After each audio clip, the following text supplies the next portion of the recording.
I got it. We are here. It's the fall line with Chaos and Company. And we want to shout out there to thank our friends and sponsors here of the podcast. I want to thank Blizzard Technica for helping us out. And we're hoping for some cool things this winter with them. And also Nick's Boot Fitting. Nick over at Mount Snow does a great job fitting a lot of boots and helping everybody get on snow and be lined up and ready to roll. So if you don't have your boots set up, you should go do it. Or if you need some new boots, check them out. They do some great stuff over there. And then as we move forward, if we don't get snow, we'll be back on our rollerblades soon. Hopefully we get snow though and don't have to rollerblade till the spring. But thanks to Miles and Rollerblade for helping us out to get ready for the ski season. They're absolutely great to help us out keeping the podcast going. And we'd also like to shout out there that definitely we got Michael Rogan today. So if you like this as you're watching it, definitely hit the like button and also subscribe to our podcast or to the YouTube channel if you watch it there. Actually definitely helps us on the channel and helps us to keep things moving forward. Getting things going, and we're super excited, Angelo. We got the coach here again this morning.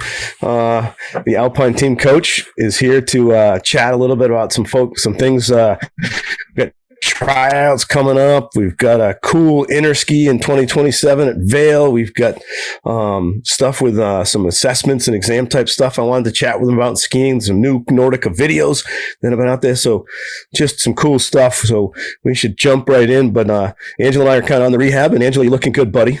Yeah, feeling a little better. That's good, man. Rough one. Yeah, I think I'm 15 days post diagnosis, and yeah, still feeling it. I was about 4 days behind you, and I'm just getting back on my feet. So it's awesome to be here. We're on Zoom and chatting with the coach, and the coach made it out of Killington unscathed. Back to California, and he's like been skiing and ripping and having fun. So how things going, Coach? They're good. Thanks, guys. It's always nice to start my day looking and talking with you guys and whoever wants to be out here listening. No, things are good in California. Weather's a little tricky. It's sunny and warm. It's good, nice California weather, but we are not like we were last year.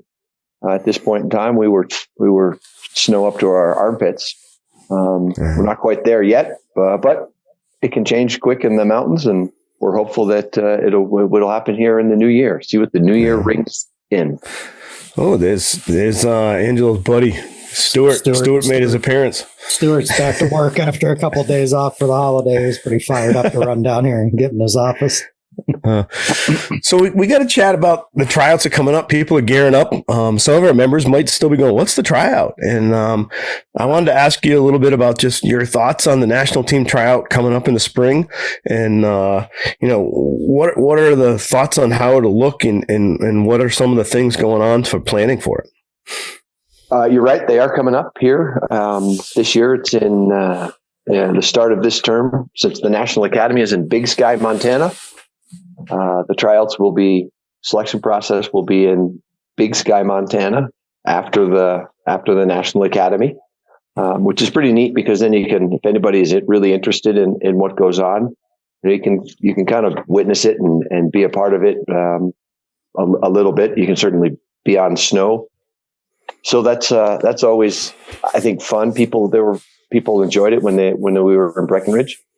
But yeah, planning for it, myself, all of the coaching staff, we have yet to be named as coaches. There's an application process, just like the process for being a part of the national team. We have to be named as coaches, and that will happen sometime mid-January.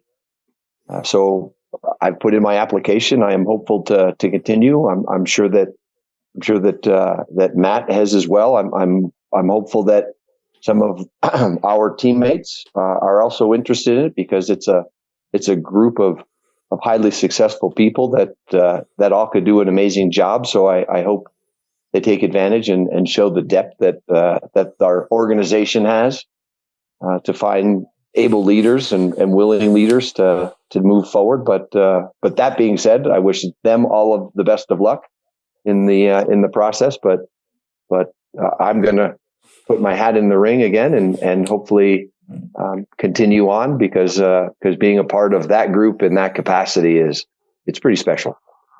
It really is to be able to work with those people and to have teammates like that and to have conversations. like we have, and everybody's thought process moves at a pace that's really, really spectacular. It really gets me fired up. I love it. So I'm appreciative of what I've been able to do since 1996. And I look forward to, Hey. the shadow goes to the gym, Robin Barnes, to the gym. So yes, I'm really appreciative, and I look forward to hopefully continuing on. We have to go through the process. It keeps us all on our toes, and it also allows people that want the opportunity to step in to do so. So it's really good. Yeah. As we were talking to Troy, Angelo and I talked to him a few weeks ago, maybe a month ago now, Angelo, it feels like 2 weeks, but I think it's longer than that, his process for the tryout again started like the day after he made the team. And I think that comes from, I know we've chatted with you and you've talked about a lot of the training for the team members and preparing for the next tryout is doing the job. I think Jeb's even talked about that doing the job is your prep. So for those that aren't on the team, what are some of the things they should be doing, thinking about doing the job when they're out there doing their job they have now as ski teachers in their regions? Yeah. I think the advice of get out there and be a part of the job, do the job is a little bit bigger than thinking that, well, go out and act or if you aren't a part of the group that currently is happening, go out and do that. Doing the job is being a leader where you can be, being available and open and prepared to step in when you're either asked to or you see an opportunity in your local school or in your region or in your area. Just doing the job means teach skiing in a way that is exceptional. Carry yourself and prepare for your day teaching. That's is the best that you can be at it. Are you thinking about skiing and ski teaching in a way that is looking at different ways to look at things? Are you thinking critically? Are you I'd say adhering to our fundamentals, but are you able to take a knowledge base and tweak it and morph it and change it and look at the person who's in front of you and design things that are meant for them? It might be based in your knowledge, but it's meant for them. That's doing the job. Are you finding opportunities to talk about skiing and ski teaching and all the things that goes into it? Are you finding a place to maybe write about it a little bit? Or, goodness gracious, our world is online.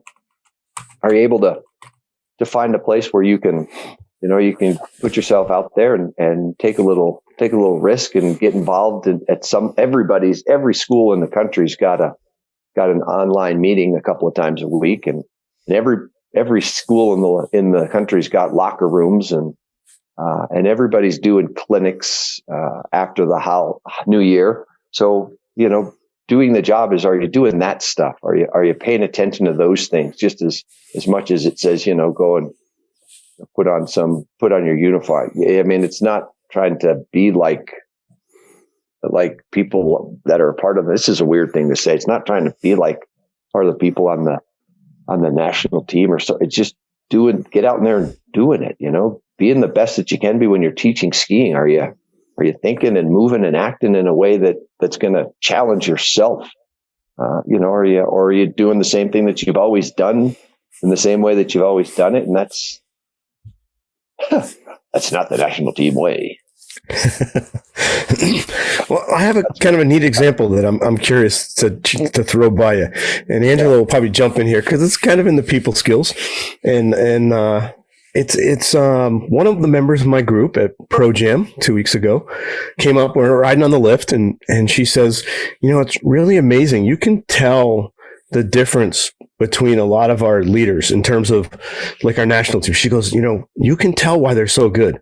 And she was talking about Brian Smith. Brian Smith came up to her during Pro Jam and just walked up and started chatting with her and remembered her from a clinic they skied in the year before and where they were and some of the things they did. And she was just floored. And she said she sees that a lot from the team members and a lot of our leaders, those that kind of lead our division. And like you're saying, those people might not be on the national team, but they try to strive for the best. And my question relates to that, that's really showing a connection. And Brian remembered that person and made a connection, went over, initiated. And I'm curious to how that transfers to the tryout, because do you see people try to overdo their strengths at the tryout and it isn't natural? How do you take that piece but display it at the tryout? Does that make sense? Yeah, it makes great sense. And Brian's exceptional at that. Brian's also from the East Coast. Right, Pro Jam, if you don't know, is an Eastern event. It's was the largest gathering of snow pros in the country. Over between participants and staff, it's over 650 something big. It's grown to. So Brian is really good at remembering those things. I mean, we love Brian Smith. He's a good old boy from up in the Adirondacks, New York. He's got dogs that are named Addie and Dex, right after Adirondacks, or Ronnie and Dex, or something like that. I mean, Brian's going to remember who you are, and if he interact with you, and if he doesn't necessarily remember the context, he's going to walk up if you're familiar and say, "Hi, I'm Brian Smith, and I think I remember you from somewhere, and help me out." Usually it's the other way. Someone will come and say, "Hey, you don't remember me," and you go, yeah, you caught me there, but help me out. Let's have a conversation. I think that's the beauty of it. But it's, if you specifically at our tryouts or at any assessment, it's not that you know them by rote. It just, and they're based in emotional intelligence. They're just based on being a curious person. And they're based on being a nice person who likes to interact with people, and interacting in a way that supports both sides, or all the people in the group to have a voice, to have an opportunity, to have a place, to have a space to get to know each other. And it's not like he's walking around with his name tag stuck on his chest saying, "Hi, I'm Brian Smith," like not necessarily a Walmart greeter. But maybe that's it. I mean, it. When you walk into, if you meet a stranger at a Walmart and they're genuinely person, you can just tell that they're a genuine person. And if they're faking it, if it's towards the beginning of the day or the end of the day, or they're not quite in their groove, you can tell when it's kind of not, forced is the word I want to use, but that's not it. But are you just curious about people? And I think that's doing the job. That's being curious about the thing. And Brian, like all of my teammates, we're just, that's our nature. We're just there. So do you see it? Yes. Do you see it? Do you see it forced a little, as you put it? Dave. Mm-hmm. Yeah, you can tell. And it,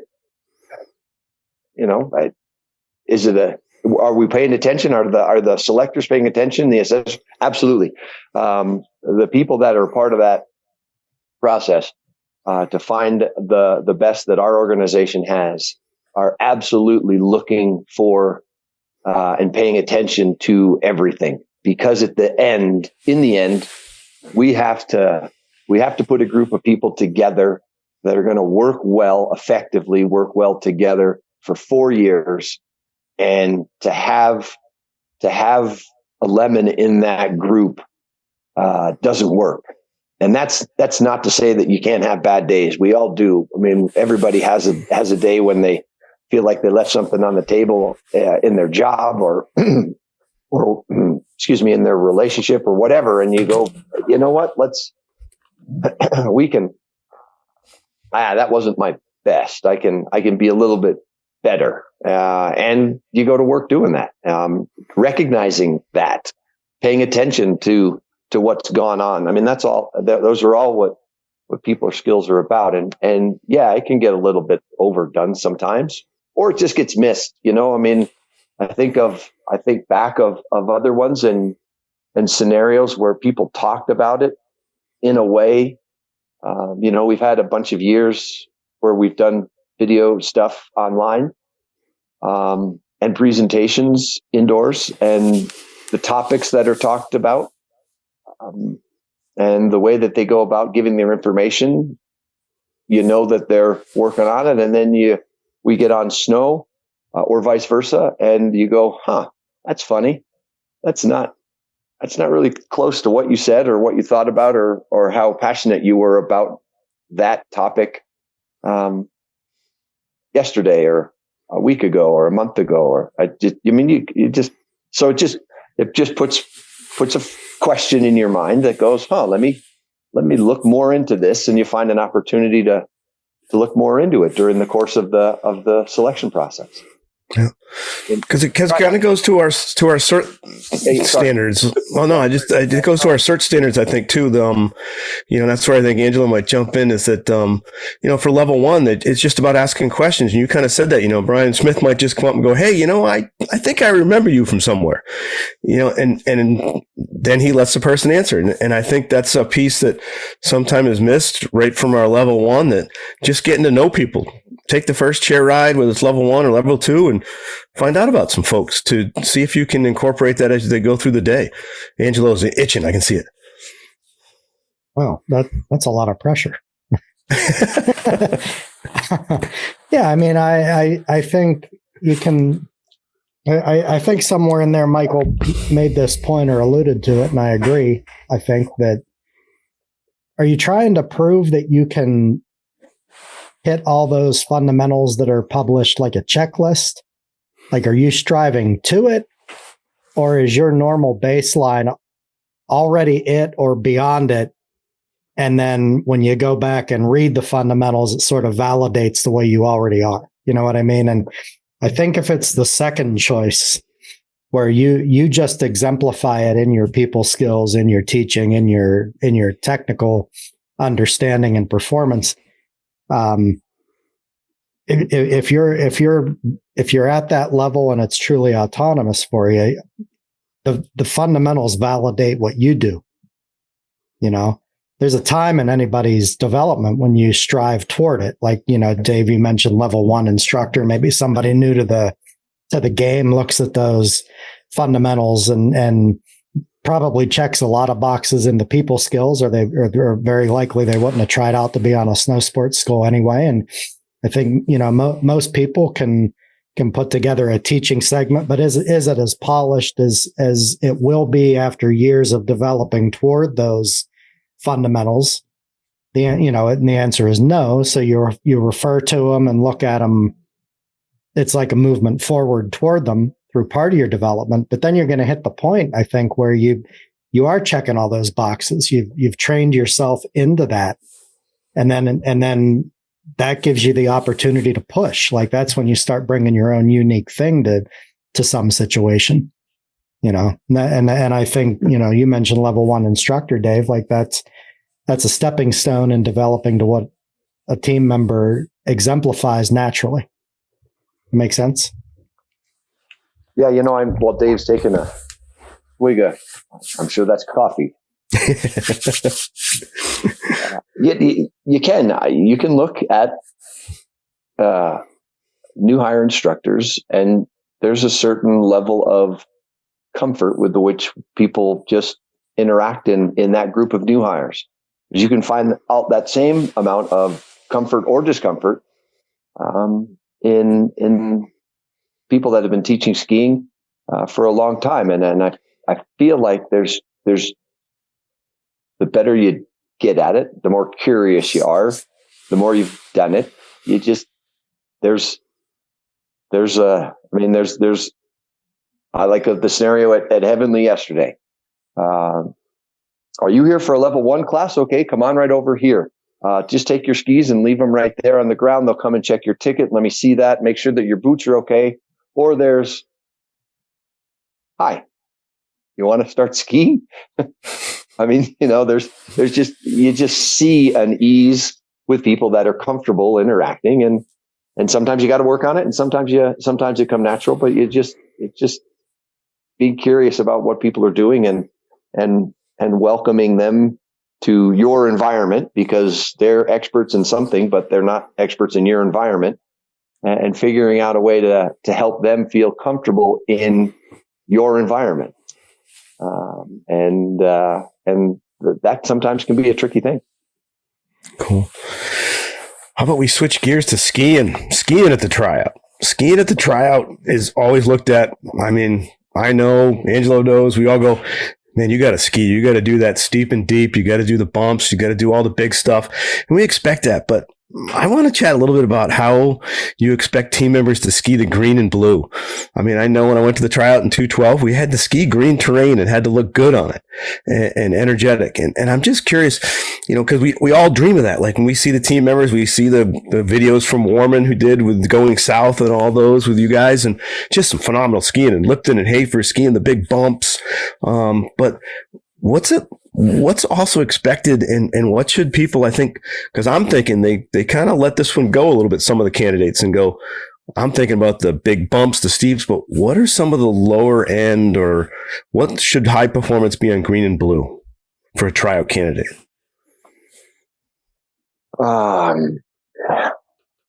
God, as you were asking the question, all kinds of ideas flashed through my head, and now that I have to answer the question.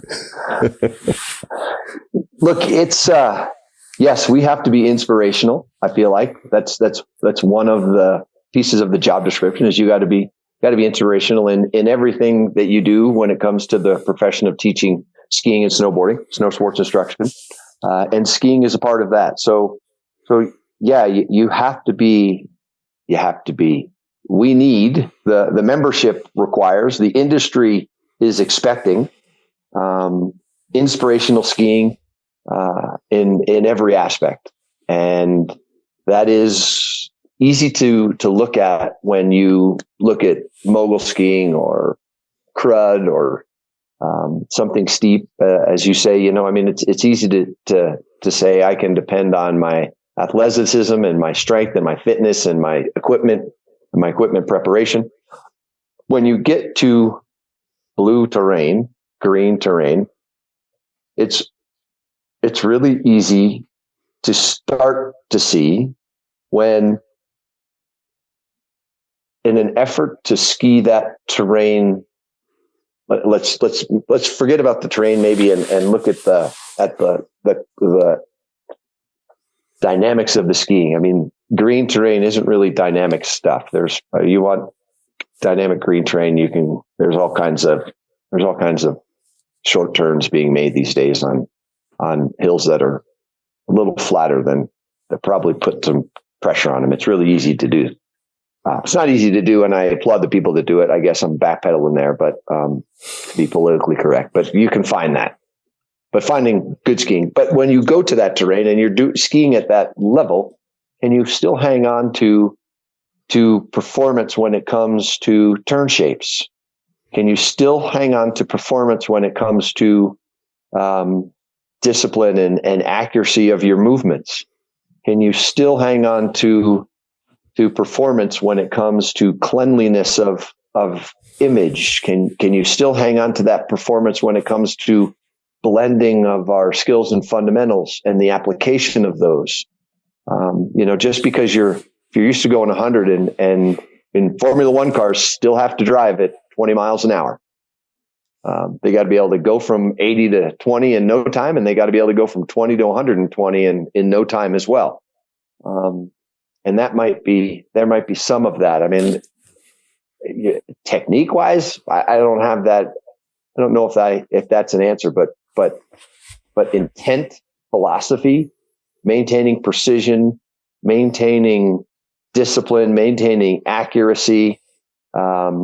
Just oftentimes you can see it in someone's stance. You go from, God, I got to pay attention here. So everything's locked in and focused on the goal because the situation demands it. There are consequences. And then you go to an easier terrain and it becomes, hey, I'll just kind of lollygag around the infield, and you can see that change in stance. We all talk about it. I got a thought process now. We all talk about it, when we go from working a lot and then to going skiing, and we think, my skiing, I'm suffering because I taught too much. I didn't get time to work on my skiing. Well, maybe that's on you because you didn't pay attention to the accuracy, to the discipline, to the stance management, to how you're moving through space, through the shaping of your turns. How quick are you steering and turning and twisting or edging in your skis? How are you releasing them? Is everything just always, your stance goes one from athletic to one of, well, I'm just kind of standing around hanging out, waiting to make the next sloppy Christie when I should be making a parallel turn. Because I watched a run, which it was on black terrain, but you made it look green and blue, and you skied it at a level of tactics. I'm talking about East Fall. You were skiing. I watched you. I watched Brian Smith, just because I happened to ski there when both you guys were going off, and you both skied it very similar. And you skied it. I'll describe it like it looked like you were focusing on, like you were on blue terrain with an open parallel. You wanted really round turns. You wanted to focus on release and shaping above the fall line, even on that steep pitch, but not with huge edge angle. And you coached your group to be deliberate and round. And you skied off at a not a super fast pace. It was more of a open parallel, kind of basic parallel, real round, speed control down East Fall. And my question is, how much does your green and blue skiing really help to focus on when you're taking people on that training that might not be having a lot of shaping and things going on above or in the fall line? And how does that green and blue train help you on that black train to ski that demo? Tremendously, because I pay attention to having a stance that would be the same no matter which situation I was in.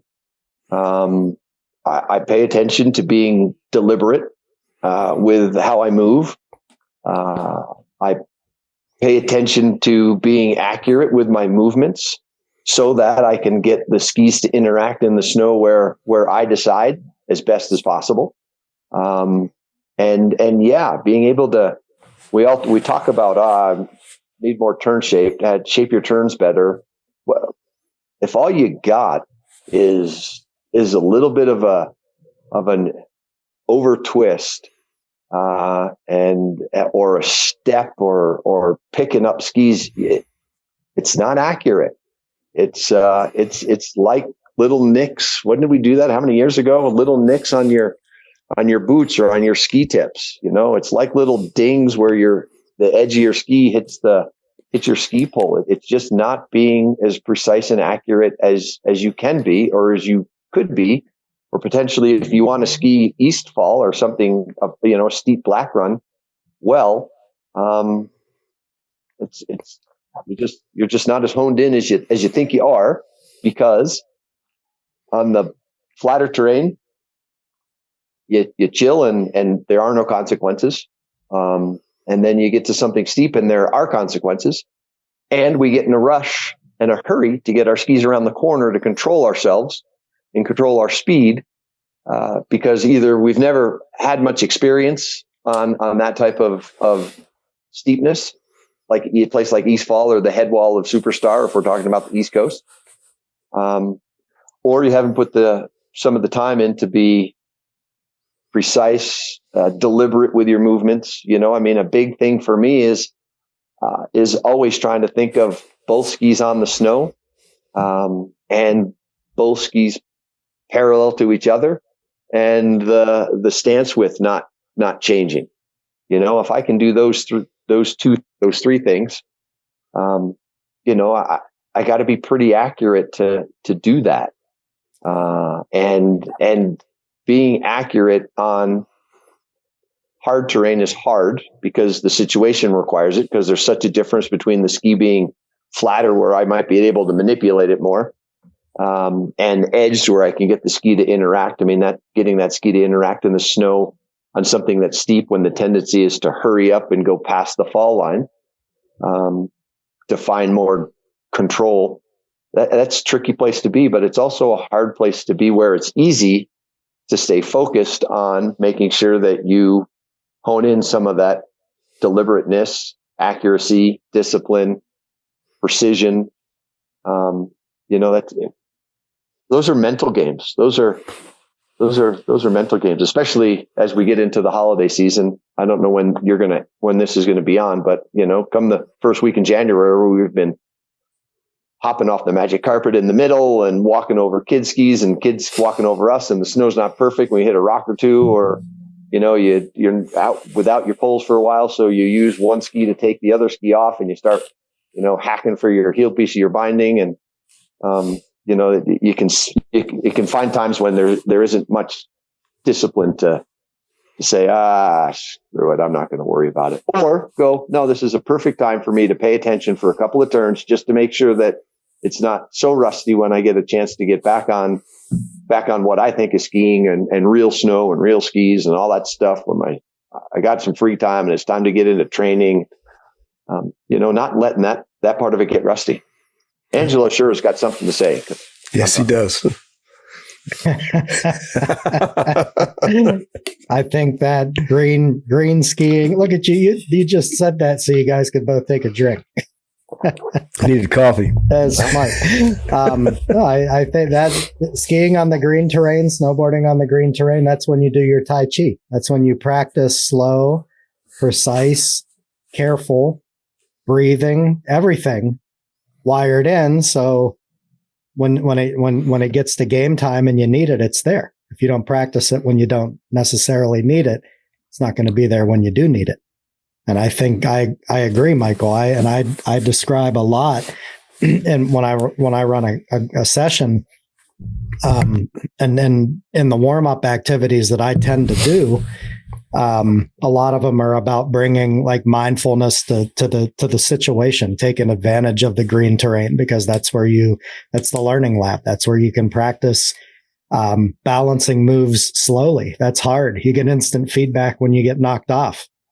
And I think there is a tendency to get pretty mindless and lazy in those situations, but then that's what you're wiring into your movement pattern. So it's good practice to take advantage of all of it. Yeah, there's a saying, right? That how does it go? Slow is smooth and smooth is fast. The challenge is that we can't forget about the fast part. Otherwise we just ski slow, and that's important. Being able to be accurate and slow is good, but and everybody does it, and everybody says, well, I'm going to take a little warm up lap, or I'm going to take a cool down lap, or I just need to go out and get out of my head. And maybe sometimes that isn't done at that slow rate of speed. I'm not saying go out and terrorize the beginner area. Let's not do that right away. But at some point in time, you gotta have those attributes when the opportunity presents itself to go and ski hard. Because Brian Smith, if you yelled at Brian Smith or myself or one of my teammates, hey, come on, let's go, step it up, instantly could, so having the ability to take that precision and accuracy, discipline, deliberateness, whatever it is you want to say, or skis on the snow, always parallel, no change in my stance with, whatever those things are, and climb up scales, let's start out easy and then get faster. They get so fast that it gets to the point of being clumsy, and then you back off just a little bit so you can get it under control again, and then you build up so that you're moving up and down the scales. You're not just moving right and left on the scales from, you still gotta go. So, let's dig into like how anal we can get. Cause, and some of this comes from my early training with Tom Chassie and especially Woody Woodward, that, I had a little bit of this into me anyways when I was definitely coming through my certifications, associate cert, then level 3, as we switched to 1, 2, 3 in the middle of me going through. I'm still anal about just doing a sidestep or a herringbone, or when I do a bullfighter turn, to really show and be accurate with those movements, because they translate. I look at how I move when I sidestep, how it translates to how I edge a ski, and how I move when I go from just sidestepping to maybe moving forward and going through a J turn, stepping through for 1,000 step.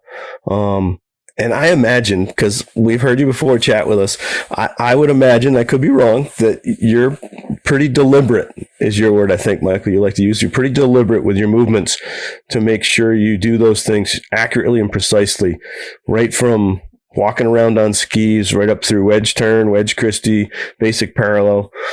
Am I wrong? No, you're not.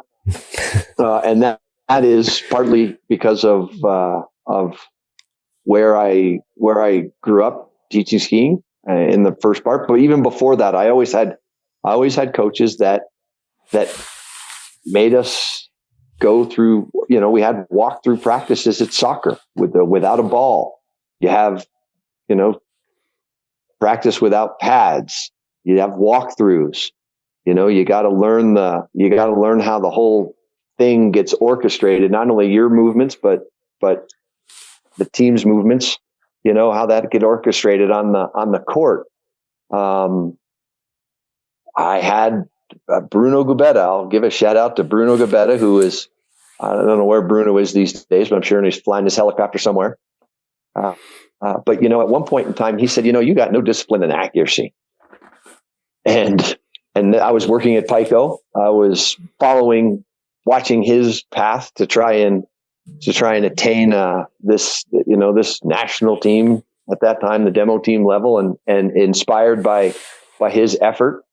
It was the same time I was working at Pico with Joe Wood, Dave Sauce, Roger Bush, Emily Decker, Greg, and just I took that and I was like, God, that just kicked me right in the gut, and I'm gonna show you, because I was a young kid that thought I was going to get to his level at some point in time, and searched for it and strove for it. And I was like, I'm going to show you, and that'll be everything that I have. And then I was able to go to Portillo, Chile, where Jimmy Ackerson was that way. And, so yeah, I am deliberate about things, but I also decide to be. There are times when I could give the north end of a southbound skunk about what's going on.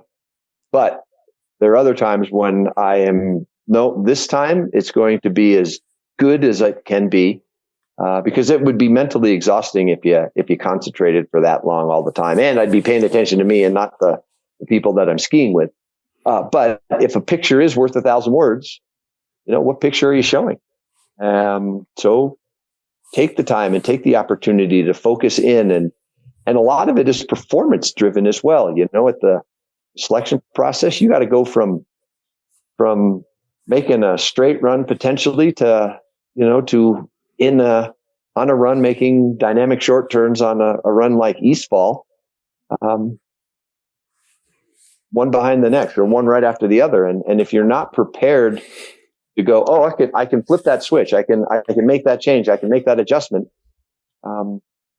at a thing like our selection process, and you need 2 or 3 turns to get into it. Well, some people need 1 or 2, and if you need 2 or 3 and somebody else needs 1 or 2, or somebody else doesn't need any, that's where lines start to get drawn. Yeah. The contrary. Well, hang on. The contrary to that is true, is that people go, okay, I'm gonna go for it, and they dive headlong without any control over what they're doing, and then suddenly you go, you know what, you need 3 or 4, and you just showed it. So, your ability to demonstrate well at a precise end right off the get go isn't there, because you tried to, and you were all, you kicked it in the hindquarters. Angela, did you have something? I could tell that face. Why do you guys keep doing? You need another drink? Face, huh? Keeping you awake. No, actually, I was writing that down. I wanted to write down how many turns do you need to switch performance. Yeah. and get up to your level of accuracy? Is it 1 or 2, or is it 3 or 4? That's a terrific question to ask. That's a good motivator to think about. Yeah. And usually, oftentimes, is you need that 3 or 4 because maybe I'm trying to connect a few things, but you need some speed to get up to it so that you have something to work off of versus just, no,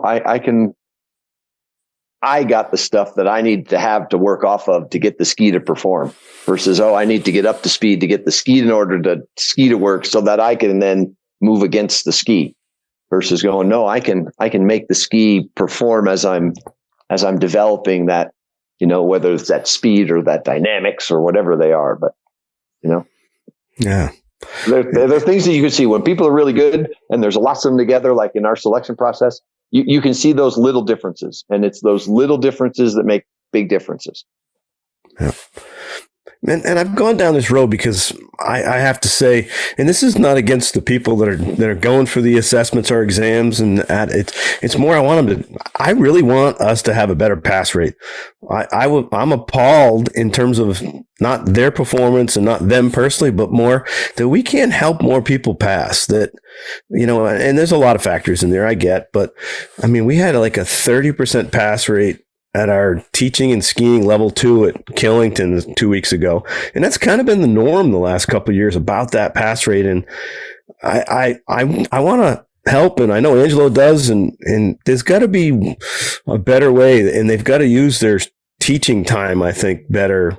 Like you're saying, Michael, to be more deliberate and to understand what they're doing to try to help themselves, because they've got a ton of time that they use teaching that really is training time, that is the ability to work on their craft, that I'm not sure they're seeing that or they're not utilizing it, and maybe we're not helping them figure out how to utilize it. But yeah, it's definitely, God, I think I know all of us want to see a better pass rate, because I think people are capable of it if we can set up some things to hopefully get them on a good path. I mean, I imagine both of you guys agree with that. Yes, and or but I guess what would be the ideal pass rate? I guess I'm asking you that question. And at a level 1, 2, 3, whatever it is, what would be your ideal pass rate? So I guess I'll ask that one first. I don't know the idea of pass rate. That's why I go back and forth. It's like, I understand there's definitely factors that, like, some people go too quick. Some people get feedback they're not ready and they go. And so there's not a lot of parameters nowadays on, saying a director can't go, well, you can't go, you're not ready, where things are tied to pay and all that. But, they don't need director signatures. But there's definitely a factor, I think, that people aren't understanding what the outcomes are. What they go, what are you looking for? And it's like, I know the new assessment and our new standards are really trying to help that with our performance guides. But I mean, we somehow need to get it out there faster, quicker. And maybe that's just me I can't believe we can't get to 50 or 60% at least at our level 2. I would think that would be a reasonable goal. Somehow. And I think that's going to take a lot of work. It's not like it happens overnight, but I just see what people are doing at those things. And sometimes it's a confusion of what they're trying to do, their intent on what they think the outcome is supposed to be. Does that make sense? Yeah. I mean, I think that's a great number. I mean, it'd be great to say that you've got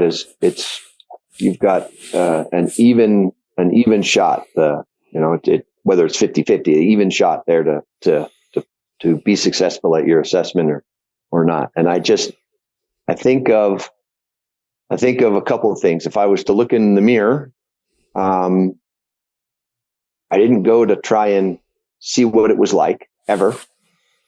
I knew what it was going to be like because I had people around me that told me what it was going to be like, and I believed them, and they were probably a little bit. They painted a picture of how tricky it was going to be and how difficult the scenarios could be. So that I think who talked to me at one point in time about how do you get, when I was working with the ski team and with the NTG, and we were looking at some younger kids, juniors that were moving up, and And I remember him talking about, it seems like 30-point GS skier is a 30-point GS skier. They were always going to be a 30-point GS skier, and they weren't ever going to be any better than a 30-point GS skier or a 50-point or 100-point or whatever it was. If I look in the mirror, my golf handicap is hovered right around the same number for a number of years. That's as good as I can be, unless I recognize it and I put in the time and the effort to make a difference somewhere. And golf is interesting because it has a handicap. So you can tell when you're getting better, even when you think you're not, I think, maybe, or vice versa. Damn game. But I feel like skiing is a little bit like that. And exams are a little bit like that. Are you really, you go back to our, you go back to our fun. Are you really reflecting and being open and honest about what took place? You're not success. Your non-success. When you failed, are you going back and really taking stock of what's there, and then having a plan that says, I got to get myself out of this. It's me that's got to do this. I think to some extent you can go, God, I'm relying on Dave to get me to pass my level 1. I'm going to go to the college, and there you're going to get me. When you start, when the first words out that I can't, or it was that versus mine. That is find outable. That's not even English either. But you're going to find that plateau pretty quick, and you're going to find it time and time and again. And I feel like that that becomes the thing where people get hung up. I mean, you make. I mean, that's why they have. That's why you're an all-star. That's why you're an MVP. That's why you're a situation player. That's why you're a AAA. That's why you're a AA. That's why you're a single A. That's why you're a Division I or Division II or Division III collegiate athlete, or that's why you play in the varsity or the JV. I mean, part of it is just your development through time, but other parts of it are stepping up and going, what is it about me that's not working? And what are the things I do? I mean, there are those things that you talk about that, directors and pay and all that stuff. But I know that, I mean, it can't be much. There aren't many variables, which is really the part that makes you scratch your head. It's your training and your preparation. It's the process. We're working hard. The organization is working hard within their strategic alignment to get the process to be similar so that it's predictable. We're working hard, Stephen Helfenbein and the Alpine task force, Josh Fogg with setting up fall training for the regions. Because there is a variable in there that is us, the assessors. We got to get better at our job so that we can find every opportunity to help people be successful. But at some point in time, you just got to recognize that unless you're willing to take that next step and really, I mean, not just go, okay, I'm going to sit with my trainer, or I'm going to sit with Dave in the locker room, and here's my scorecards and here's my feedback. That's, I hate to say it, but I'm not sure that that's going to give you the answer. The answer is going to be getting into that and going, all right, what is it about my teaching that isn't as good as it needs to be able to go through the assessment process and come out on the positive on the other end. And it's based in fundamentals, I think, a little bit for sure. But it's back to other things we were talking about earlier. It's based in your ease of moving through and around those fundamentals and moving through and around a learning assessment, and how are you applying them? And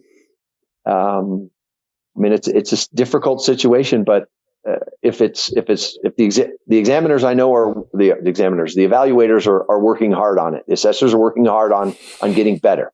That is a process. That is something that's going to take a lot of effort, in an effort to make what used to be exams, now assessments, easy and accessible. We have a lot of examiners around the country. We have a lot of evaluators around the country, and I'm not one of them because I'm not real polished up on that. And I would hate to take have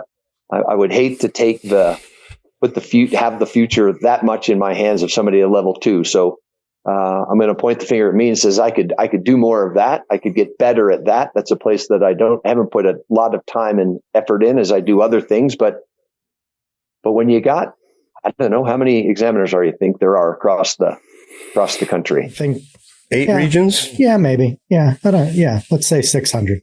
Yeah. And a group as big as 600 is not everybody's good. They're good enough to gotten there, but they're not good enough to, Yeah. And look, I say that as maybe a call to action to say, let's pay attention to the efforts that the Alpine Task Force for the Alpine discipline is doing. But every discipline has a task force that's working hard. The ELC, the people that are working behind the scenes that we might not recognize are working hard to make sure that we are as many as we need to be and as good as we possibly can be for the candidate's sake. That is a true statement, and people are working their tails off to get us to be better at it. And we all want to be better at it. But in a group of 600, if that's our rough guess, some are better than others. Some do it more than others. Some pay attention to things more than others. Some improve that craft more than others. So I say that just not to say that. You got to look in the mirror. You got to look in the mirror first. And if you're the candidate, you got to look in the mirror and say, where weren't you good enough? If you're the evaluator, you got to look in the mirror and go, was I good enough? We have a national standard. So that's there and done. And that shouldn't be for negotiation. That ought to leave a pretty good line in the sand as to where the bar is. And you got to know that standard. We have a national assessment form. You got to know what that form says and appreciate it and understand it and see how it works. And those are all things that people that helped me out when I was being successful through those weren't variables that were left to chance. I knew what those things were. And then I think that at some point in time you go, maybe I'm a 15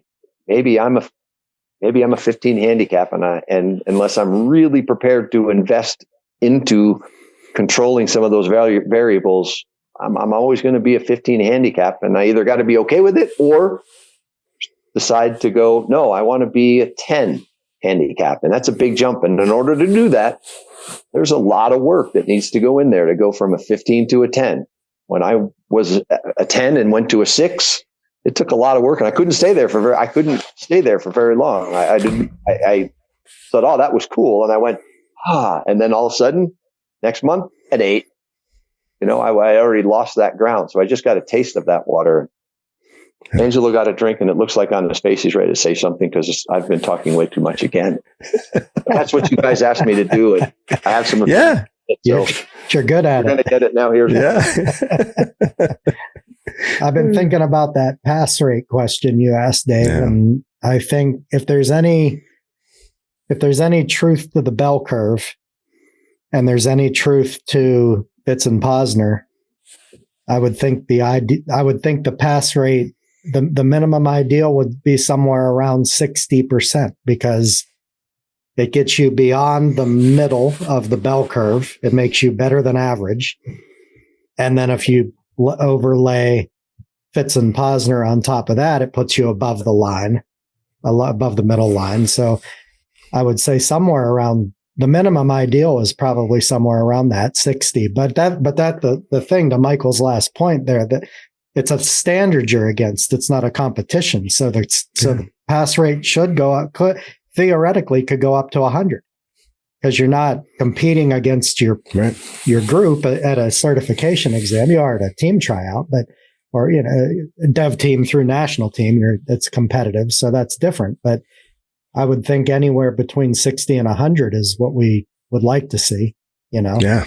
But I think Michael made this point somewhere too, or I went on a bird walk when he was something. I had this thought that, like, I remember not having, like, coming up through and learning how to ski, not having access to YouTube, and also not having a bunch of corporate policy on top of us. Like, I feel like people now are so concerned with learning how to do it right, they don't learn how to do it. Yeah. Like, we strive for things we see. We can go on YouTube and watch Polly Lawrence do a bunch of great turns, and then you can go watch the Nordica Pro Series and watch a bunch of great turns, and then you just start trying to emulate that, which is fine. I mean, you can make progress doing that for sure. But, like, I think about how we were so, like, my experience was so insular, like being at Seven Springs in the 80s with no internet or anything like that. Like, you would look at pictures in a magazine, or you would watch people on your staff ski, and then you'd go flop around and learn what didn't work most of the time, and then occasionally you'd nail it. But all those failures, trying to figure it out, like, that really contributes to your learning. But, like, I feel like now we chase. And Michael did make this point, like, you said relying on someone like Dave to get you to the standard, so you sign up for the level 1 college and that kind of thing. Like, we chase correctness so much these days, we've given up the benefit of, like, failure, and I think that contributes to the low pass rate that you're seeing, that we're all seeing. For sure. Yeah, for sure. And it would be great if it went up, but realistically, what can it? I mean, 30%. That's troublesome. It can be troublesome because you figure that at 30%, that means that if you lost 70, then in the end you could go, well, could that translate into 70% of the membership in that grouping, in that cohort, which wouldn't be a good thing for the profession. But I mean, it would be great if it went up, but it needs to go up. It needs to go up through not changing the standard. I mean, I don't think the standards are ridiculously. I don't think they're ridiculously hard, to be quite honest. I mean, so yeah, you don't want to do that because you want to feel like you accomplished something, but then it goes into the things like, what are you, what is your. Are you just seeking the certification, or are you seeking, that's a really focused point, or are you seeking education and knowledge? And within that, as things open up this way, within that vastness, there is a place that is a certification level. Or are you going, no, I got to go to this, and therefore things get narrower versus getting wider. I think one of the beautiful things is that our system, culture, organization is set up where, the education and the certification are together. We talk an awful lot about certification, but everything that we have is based on education, and a point along that way is it could be a certification level if you want to pursue that. Yeah. So one thing I wanted to end on and have Michael kind of talk to here is that both of you are saying, why end? Well, I mean, I know you got to go to work. You got to go to work sometime. I don't want you to be late. And is that Angela's talking about people doing some trial and error and experiment a little bit. I mean, Angela's big on that. One of our fundamentals: play, explore, and experiment. I don't think they experiment enough. And I know you've talked about it, Michael, using some of your students, and you kind of joked about it on previous podcasts of like, I use them as experiments. Is that good? But we do experiment when we're coaching. And then also you talked about the people you're around around and who you listened to and who helped you come up through the ranks that you learned from. And I don't know if people think of some of the opportunities. Like, I got to the top of East Fall every time, and if there were groups coming down, you or Jeb or Matt or Brian or George Flynn, or I'd have my group stand there and just kind of watch your group ski off and maybe hear the words that the group leader, you or the rest of them, gave to their group. And it was really neat. The coaching pieces, they were short.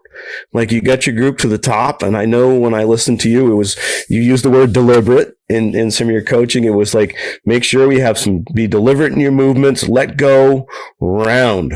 It was so simple. That's not the exact words, but it was very similar to that you gave to a couple of groups when you were top of the East Fall. And I think if people listen to how people coach that are at a high level, some good coaches, and listen to how you give feedback or how you give coaching cues, this could be a huge piece of how they can improve their coaching. Is that something you think they should do? Yes. I got a yes from Michael. I'm right. No. But I mean, I don't think people take those advantages to listen to what you're saying. I mean, they're trying to input always into their skiing. Yep. And a lot of times when I'm listening to you, I'm thinking more of how is he coaching them, or even how are you coaching me, versus thinking of the movement, which I probably should be thinking of the movement for my skiing, but I think of it in terms of how can I use this and how can I be a better coach? Yeah. In the moment, I feel like, I mean, we've been through this. We're probably, good people that pay attention to motor learning have paid attention to motor learning for a long time. We've experienced a enlightenment when it comes to motor learning with cueing. It's not new, but it could be new to parts of us. And simple has always been good. If I were to talk on East Fall about the timing of something or how to execute something, it's just a lot of process. Again, there's consequences on a run like East Fall. It's might not be dire, but when it comes to level of performance or trying to say, yeah, that was a good run, the consequences increase on East Fall, but to get into some of the nuances and things that happen or that take place or that I might be feeling, or you might be feeling, or somebody else might be feeling, and then try and express that, and then process that at the same time that gravity pulls pretty hard. Well, wait, gravity pulls at a constant, Michael.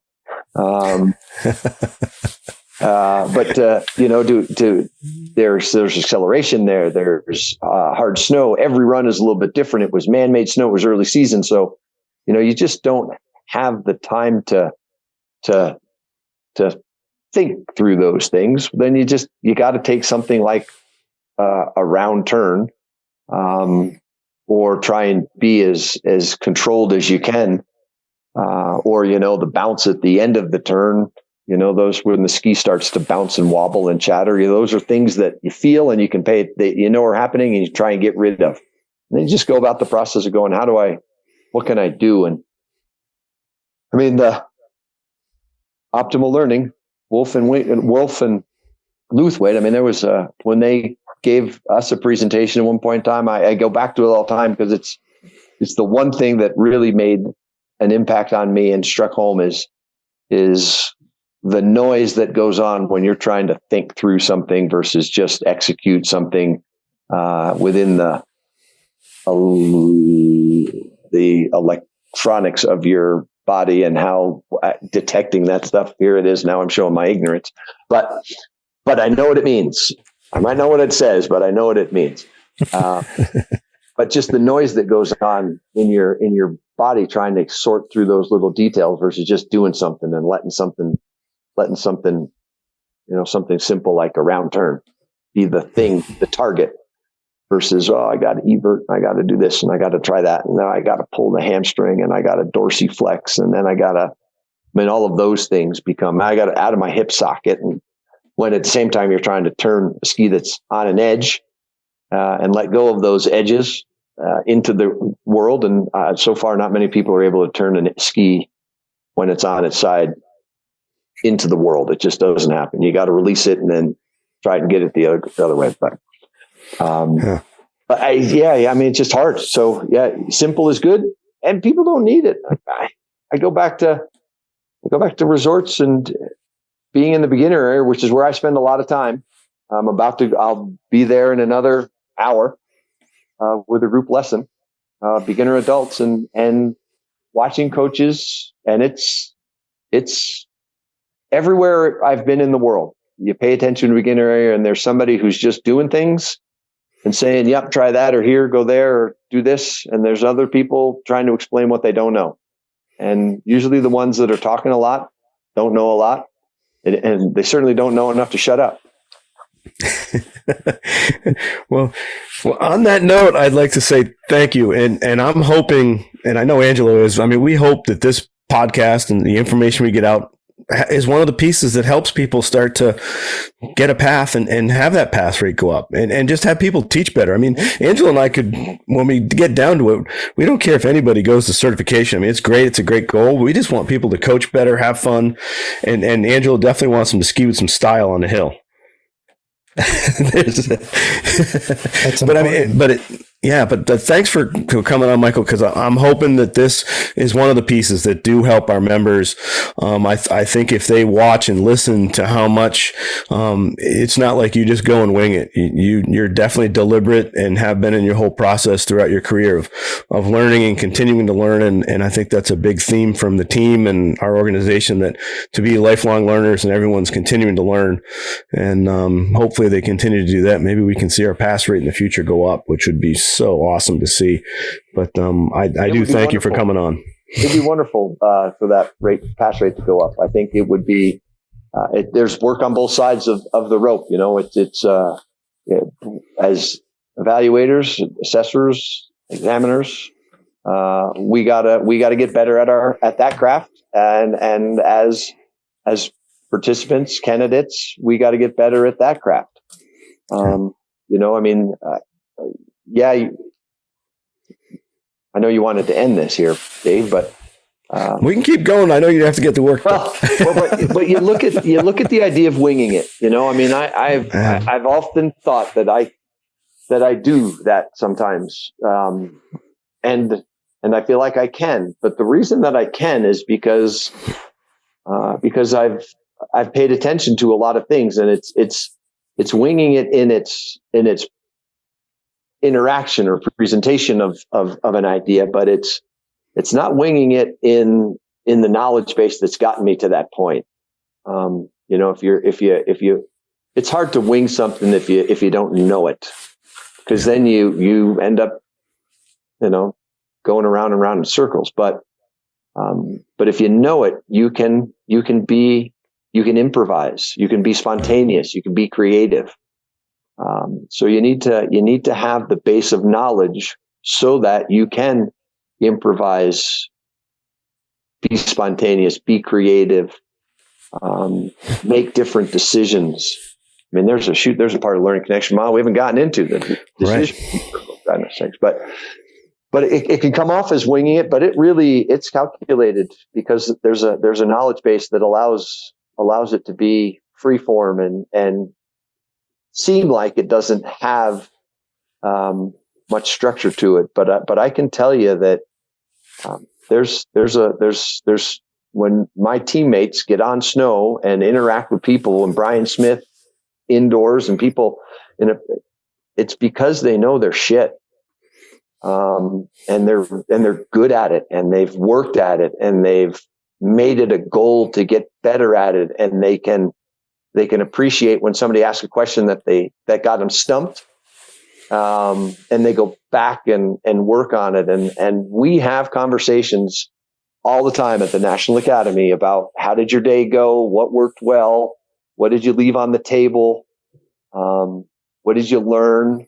And it is constant chatter about what we're getting from interactions with people, and those things don't go unclassified, right? That goes into my storage, my memory bank storage, so that I can make a better decision next time, or be a little bit more successful next time. And we get in trouble for sure when you try and recreate. If today was such a success and you go, I'm going to just recreate that. Often, if it's a different group of people, it doesn't work as well as it did because it wasn't spontaneous, and it's hard to be spontaneous and creative and all of those things if you don't know what it is you're doing, because you don't have a lot of stuff to draw from. Yeah. So these guys and gals, these people, my teammates, and people that are good examiners and good teammates and good team members, they know their shit. They're really good. They're really good.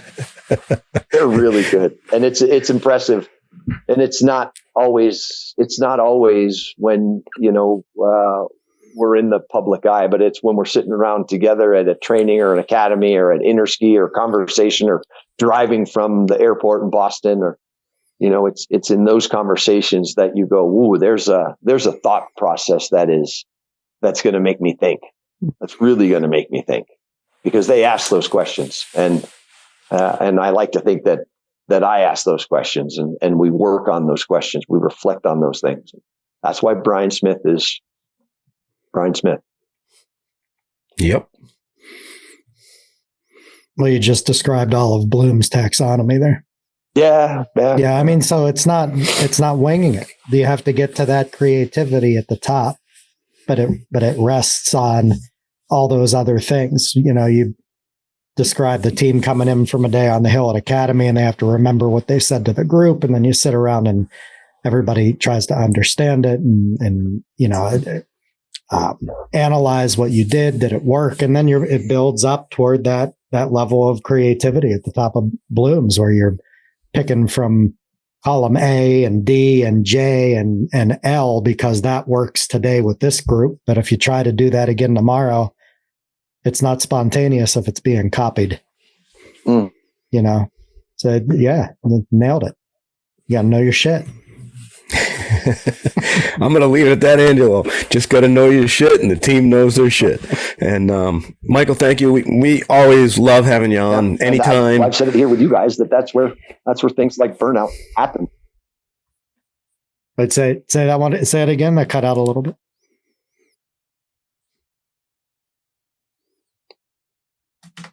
Me or Dave? Michael. Oh, I mean, but that's where things like, I'm getting tired, I'm getting burned out at the end of the season. That's where that happens, because, and I've said it before with you guys have asked the question, but that's plugging in a tape. And I mean, tapes wear out.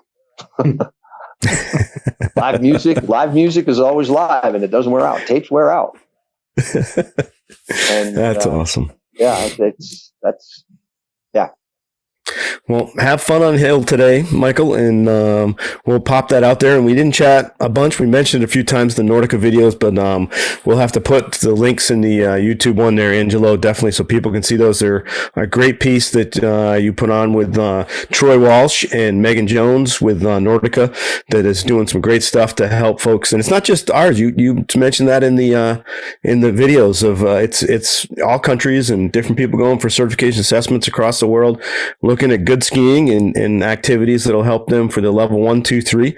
And it was definitely fun. Also, the fourth video, looking at the frequently asked questions, that people should jump onto that one. But thanks for doing that. And we did like the wig and the gig there when you did that, which you don't have that with you today.